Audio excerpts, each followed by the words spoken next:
Hello, everyone. Welcome to those of us who are always with us. You know, we are listening. Those of us who are new, I am Cassandra James. I'm one of the directors and mentors of We Are Listening. I'll kick it over to my crew to introduce themselves. Hi, my name is Vinay. I'm the founder and president of We Are Listening. Hi, it's Antoinette. I'm co-founder and director and mentor here at We Are Listening. We're so glad you could join us today. Yes.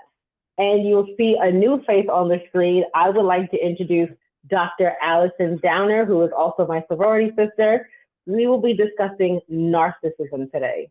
I know that's a word that gets thrown around a lot. People, oh my gosh, she's so narcissistic, she's this. But what does that really mean? And do you mean conceited versus narcissism?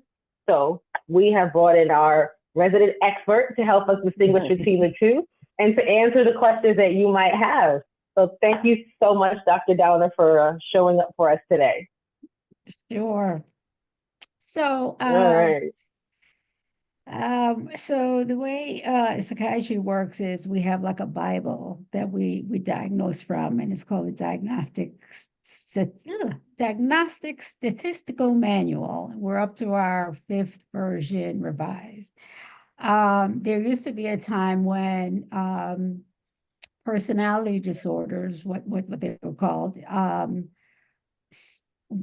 seem to be secondary to what we called Axis 1 diagnoses. But now what's happened is whatever is the condition that is causing the most trouble in that person's life, that's the diagnosis that gets put first. And so what I was thinking at first when I was asked about this, I was thinking about a time when the term antisocial, and I think it still goes around, oh, he's so antisocial, he's so antisocial. Mm-hmm. And in fact, when people say that in just conversations, it has nothing to do with what doctors or clinicians use. So antisocial personality disorder has to do with criminals or people that engage in criminal behavior and how they process that. Narcissism is another character pathology that we would call it, but to be defined as having the actual personality disorder, you would have to show impairment in some area of your life. So it would be either playing out at work, or it would be playing out in personal relationships. So there's some impairment in functioning, and so that's when it becomes a disorder. So, but like Cassandra was saying, is it gets used all the time in common Yes. conversation. So the thing is, I was thinking is we are at a time. So the term narcissism comes from Greek mythology, having to do with Narcissus. And the thing with Narcissus was he was so in love with himself, he could not stop looking at his reflection in the water, and he actually fell in and drowned. So that's where it comes from, right? So but in this time where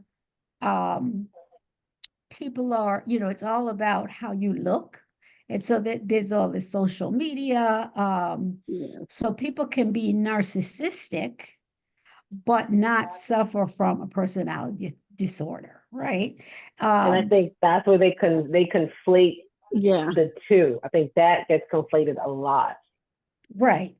So, but it's kind of caused by society, right? So if something is caused by society, then you can't blame the person in a kind of way. So in one way. So yes, the world of TikTok and Instagram and Facebook is all about how you look. And so ironically, you are looking in a mirror and you do want to look your best. So so it's actually in that way, it's like a positive characteristic. But I think the problem is sometimes people get to be too much, whether it be too much, whether they share too much, whether they share this narrative, but you know personally that that's not what's going on in that person's life. Right. Right? Oh Right. yeah. And so when there's almost like these parallel realities, there's some question about narcissism, because if that person then is getting caught up in only making this presentation. So I think I think the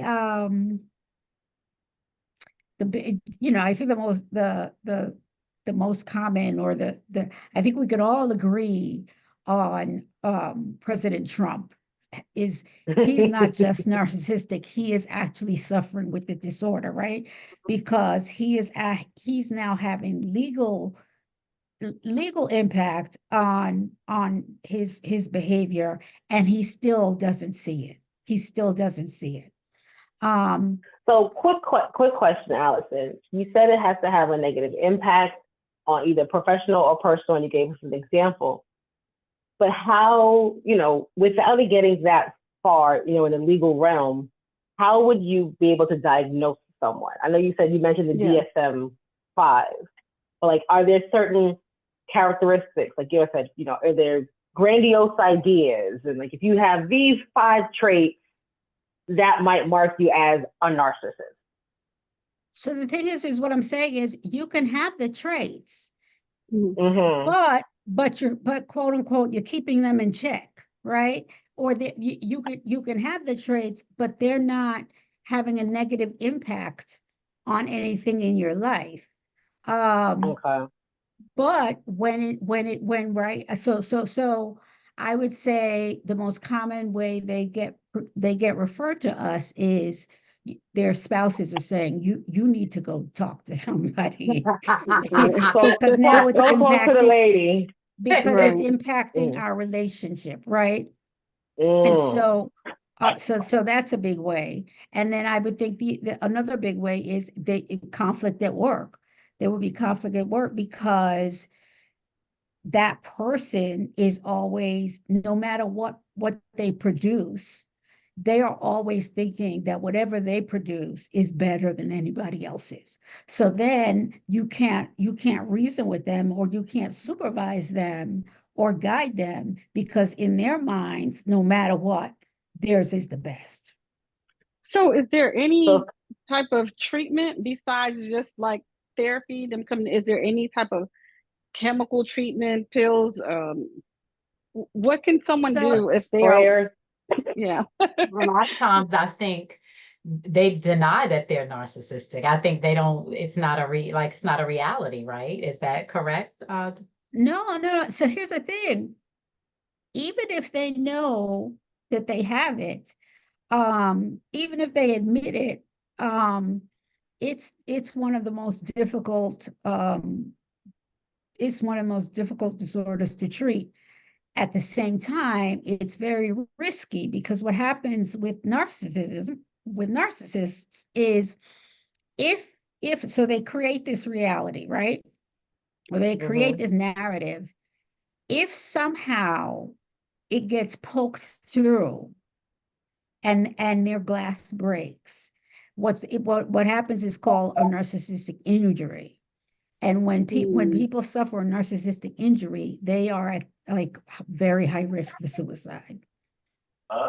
So Wow. even though it's this condition that we can kind of like talk about and laugh about, there are times when it can become, it gets very serious very quickly.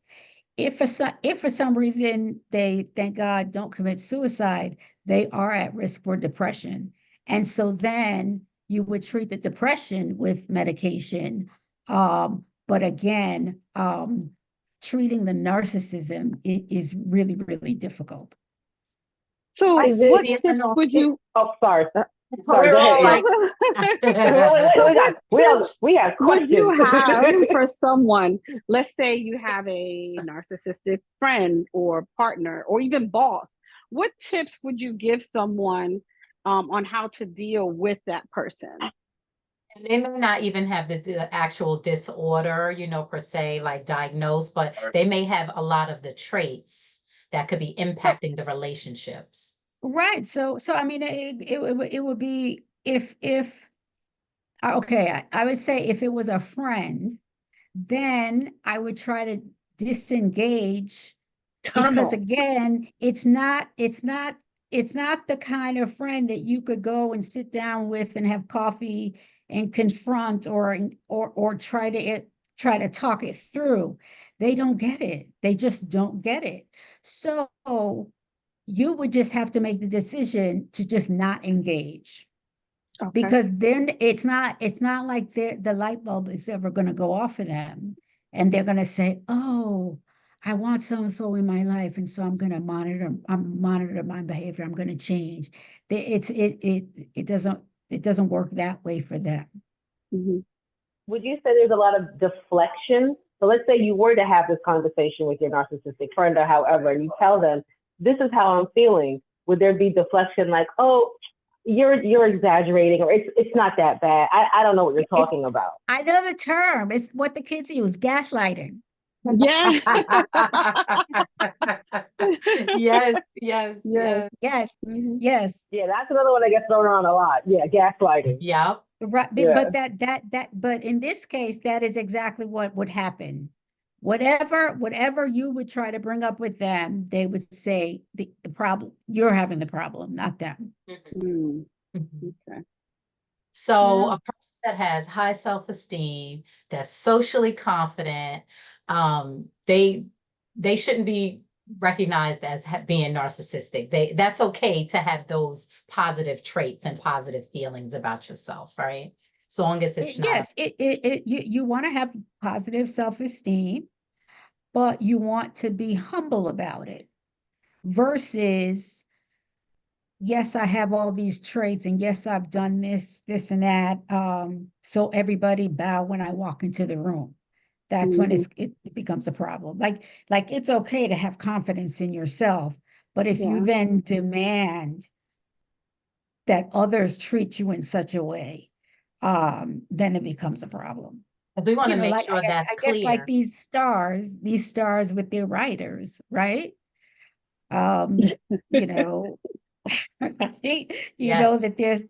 there's some artists we hear about, and they're very simple with their writers, but Mm-hmm. then these other ones where, you know, they want like a spa, a yoga room, you Yes. know, Only the green fridge has to be M&Ms. Right. exactly right. That's what I was thinking, Antoinette. So we Like, Kind of out okay. of control.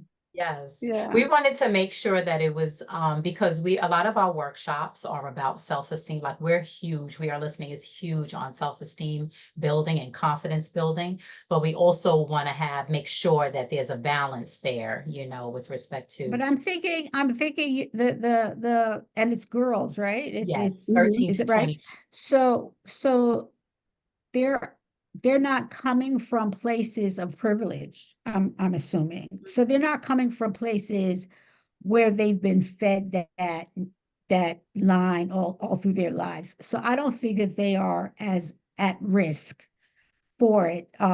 In fact, they would tend to have poor self-esteem. So yes, you want to build that in them, but they're not going to come in with like, I'm better than everybody. Right. Right. Is there does it lean one way toward or the other? Do you find more male being narcissistic, or is it kind of even keel between both genders? So in in in the same book that I was referencing in the DSM, they break the personality disorders into what they call cluster A, cluster B, cluster C. And so in cluster B, there's borderline, there's narcissism, there's antisocial. And so for each one of those, then yes, it breaks down a little differently. So males tend to be diagnosed with antisocial. Females tend to get diagnosed with borderline. And narcissism, it tended, I don't know what the numbers are now, but it used to be more men because they were the ones in the workplace and in the marriages where it was manifesting itself. Mhm. But I would think that the numbers are probably rising for women now. I should look it up. Okay. I was just curious. I was just curious. Funny because I was thinking something along those lines with Allison. You had mentioned, our cohort don't come from a place of privilege. I was wondering, are there certain environmental or genetic factors that can lead someone to becoming more narcissistic? So if you are coming from a place of privilege, if you are spoiled, are you are just blessed your whole life and told how great you are, does that feed into it versus someone who is told you're great, however, this, that, and the third? So are there certain things that can It's lead not a checked. child to grow up to be? Right. If a child has never grown up with any sort of limit setting, or their parents are narcissists and then tend to put those kinds of pressures on the child, because if I'm a narcissist and you're related to me, you have to come into my circle. Right. So in order for you to be in my circle, then everything in this circle here has to be better than. And they can never achieve that because that narcissist always feels like they're the best. So those people in their circle are always will never ever in their minds ever supersede them. Right. So they, No, I mean, right. yeah, I mean, the Trump family can be a case study. Right. Look, you know what I mean? Like, look how the kids played out. Yes. The Yes. boys are bullies just like him. Mm-hmm. And Ivanka, she then attached herself to another narcissist, her husband. Mm-hmm. Okay. Yes. Very It's interesting. interesting to see, like you said, to see it play out in real life with celebrities, because those are the people who we're privy to, because that's who puts themselves out there. Mm-hmm. So you'll see these celebrities, like you said, asking for these ridiculous writers. You'll see them demanding things from people because they can. And I want to see how far I can push you to see what I can get away with. And it's just, well, I don't want to say amazing, like it's a good thing. I don't think they consciously, say, oh, I'm going to see what I can get away with. I think it's, I'm so great. These are the things I deserve. Okay. Yeah, they're not trying to provoke people. It's I'm so great and you want me in your world. And so therefore, these are the things that you should be afforded to me. I have every right. Wow. So it doesn't even cross their mind that they could be possibly told no. Like, why would you tell me no? They can be told no, but if they're told no, it's your fault. It's something that's wrong with you. It's never going to be like, no, oh, did I ask for too much? Or was I unreasonable? No reasoning. Or no if you don't reasoning. agree with their there's no self-reflection. no accepting accountability. They don't even No. recognize it. Yeah. Like I said, though, if something does not, actually, I'll tell you a story about the other day. I supervise psychiatrists, and there's one that there were a few things that tipped me off, that I knew he was going to be a problem. And so at some point an issue came up and I had to address it with him.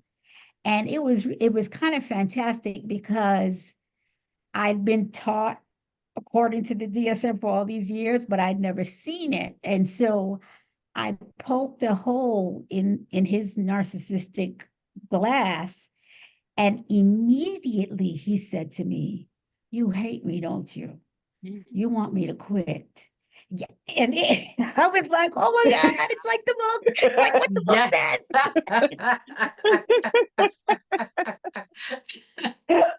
He immediately turned.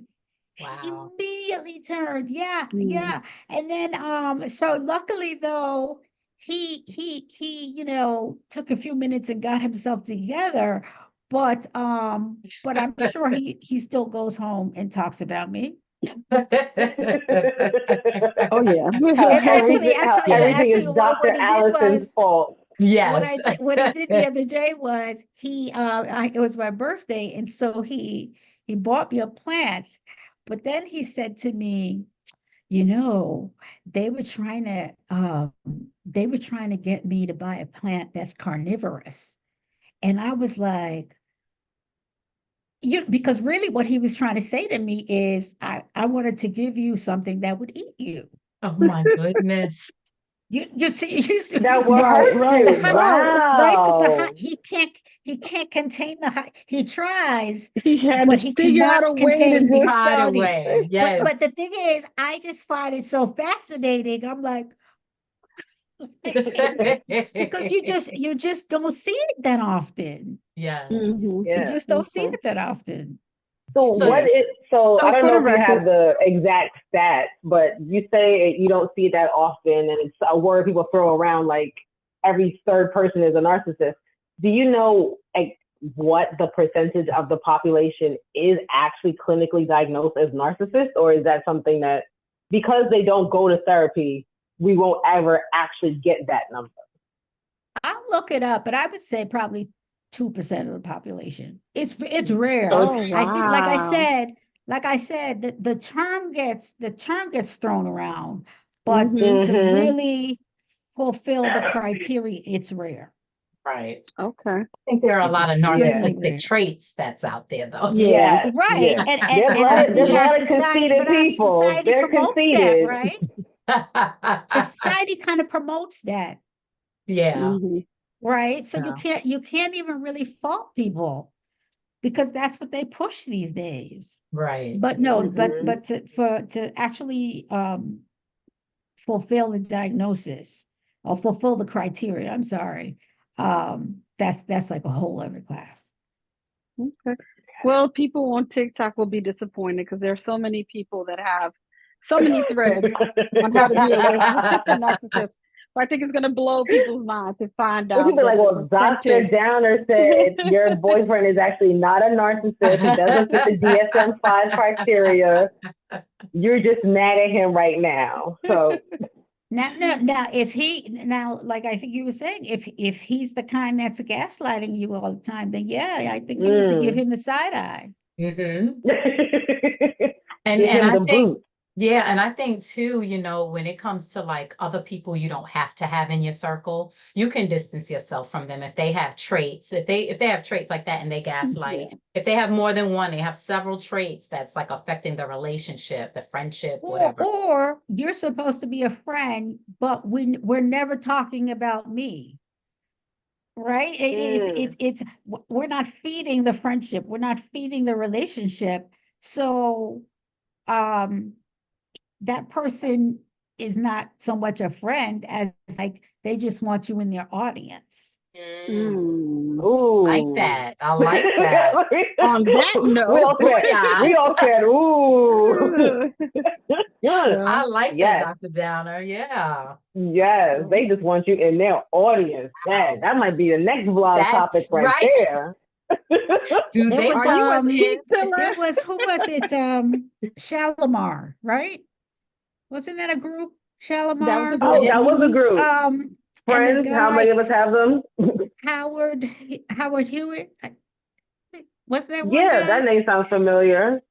And this was years ago when Wendy Williams was on the radio, and I remember Oh, she wow. interviewed him, and he said, and she was asking him about like who he kept in touch with, etc. And he said, I treat my life like it's a concert hall.